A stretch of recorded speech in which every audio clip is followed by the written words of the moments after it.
صحیح مسلم میں حدیث صحیح ہے اور صحیح بخاری میں بھی متفق علیہ.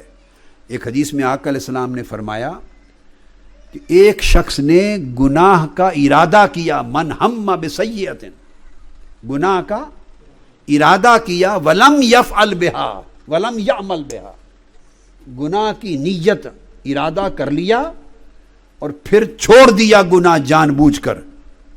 یہ نہیں کہ عذر ایسا بن گیا، مجبوری بن گئی کہ کر نہیں سکا، کرنا چاہتا تھا مگر کرنا، پھر اس نے ارادہ کر لیا اور پھر نہ کیا، ڈر گیا چھوڑ دیا، اور نیک عمل نہیں کیا، نہ کوئی نفل پڑھے، نہ عبادت کی، نہ تسبیح کی، فقط گناہ کا ارادہ کیا اور پھر ارادہ ترک کر دیا، چھوڑ دیا. آقا علیہ السلام نے فرمایا اس کے نامہ اعمال میں بھی نیکی لکھی جائے گی. اب یہ گناہ کا ترک کرنا، اس پر میں آپ کو ایک نصیحت سناؤں جو حضرت سلطان ابراہیم بن ادہم رضی اللہ تعالیٰ عنہ نے بیان کی. ایک شخص حاضر ہوتا ہے حضرت ابراہیم بن ادہم رضی اللہ تعالیٰ عنہ کی خدمت میں اور عرض کرتا ہے کہ میں گناہ گار ہوں، گناہ کرتا ہوں، گناہ نہیں چھوٹتا میری زندگی سے، مگر چاہتا ہوں کہ گناہ چھوڑ دوں، چاہتا ہوں، چھوڑ نہیں سکتا. تو مجھے کوئی ایسا عمل بتائیں، ایسی تعلیم دیں جو مجھے نفع دے. یہ ہر ایک کا پرابلم ہے. بہت لوگ جو چاہتے ہیں چھوڑنا اور چھوڑ نہیں سکتے، ان کا پرابلم ہے. اب جواب سنیے، اس کا حل بتا رہا ہوں.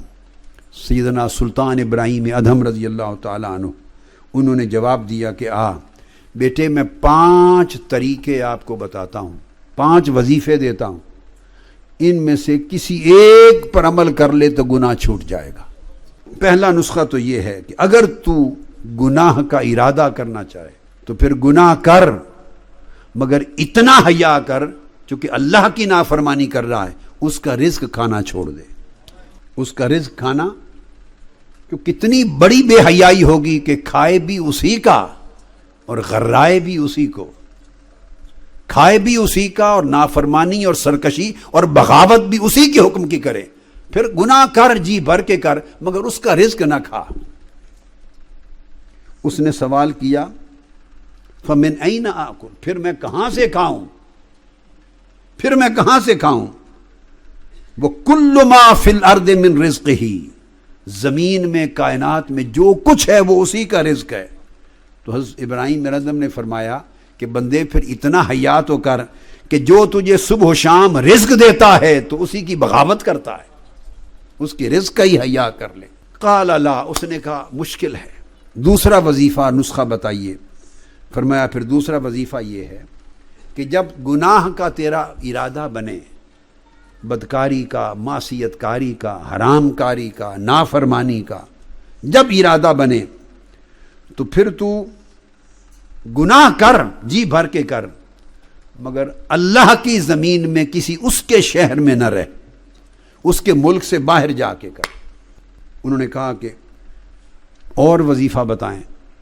آپ نے فرمایا ایک نسخہ یہ بھی ہے کہ اگر تیرا ارادہ گناہ کرنے کا بنے، نافرمانی اور گناہ گاری کا ارادہ بنے تو کر، جی بھر کے کر، مگر اس جگہ جا کے کر جہاں وہ تجھے دیکھ نہ سکے.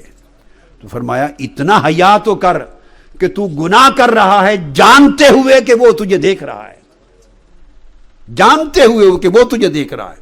آپ نے فرمایا اس کا چوتھا نسخہ یہ ہے کہ گناہ کر، لیکن جب ملک الموت آئے تیری روح قبض کرنے کے لیے، ملک الموت آ جائے تو پھر اس کو اتنا کہہ دینا کہ کچھ وقت کی مجھے مہلت دے دے، اخرنی حتی اتوب توبۃ نصوحا، میں عمر بھر گناہ کرتا رہا ہوں. ملک الموت کو کہنا کہ چند لمحوں کی مہلت دے دے، میری روح قبض نہ کرتا کہ میں توبہ کر لوں.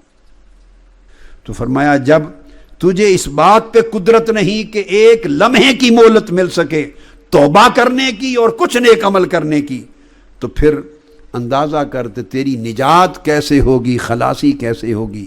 اس نے پوچھا کہ 5واں نسخہ بتائیں. آپ نے فرمایا 5واں نسخہ پھر یہ ہے کہ جب قیامت کا دن ہو اور حساب و کتاب ہو جائے اور تیرا نامہ اعمال کھلے گناہوں سے بھرا ہوا اور دوزخ کے فرشتوں کو حکم ہو وہ تجھے تیری پیشانی کے بالوں سے پکڑیں اور گھسیٹ کر دوزخ میں لے جانا چاہیں، اس وقت ان سے کہہ دینا کہ ذرا چھوڑ دو مجھے تھوڑی دیر کے لیے، مجھے نہ لے جاؤ، شاید میں اللہ سے درخواست کروں تو مجھے نجات مل جائے۔ ان کو کہنا کہ دوزخ میں نہ پھینکو، انہی سے مہلت مانگ لینا۔ جب 5واں نسخہ سن لیا اس شخص کی چیخ نکلی، رو پڑا اور کہا حسبی حسبی، یہ 5 نسخے میرے لیے برابر ہیں، انا استغفر اللہ واتوب الیہ، میں ابھی گناہوں سے توبہ کرتا ہوں اور اس کے حضور معافی کا طلبگار ہوتا ہوں۔ کوئی راستہ نہیں گناہ اور معصیت کو جاری رکھ کر نجات کا، کوئی راستہ نہیں اللہ کی نافرمانی اور بغاوت اور سرکشی کو زندگی میں جاری رکھ کر پھر نجات کا اور خلاص کا، دوزخ سے خلاصی کا کوئی راستہ نہیں۔ آپ میں سے ہم میں سے کون ہے جسے یہ تسلی ہو کہ روح قبض کرنے کے لیے ملک الموت آپ پہنچے اور آپ اس سے 1 منٹ کی مہلت لے لیں گے توبہ کرنے؟ ہے کوئی ہاتھ کھڑا کر کے بتائے؟ ہے کوئی جسے یہ خبر ہو کہ میں نے آج نہیں مرنا، میرے پاس مہلت ہے؟ کسی کو خبر نہیں۔ ارے تو وہ لمحہ کب آئے گا جب گناہوں سے لت پت زندگی سے ہم باہر نکل آئیں گے؟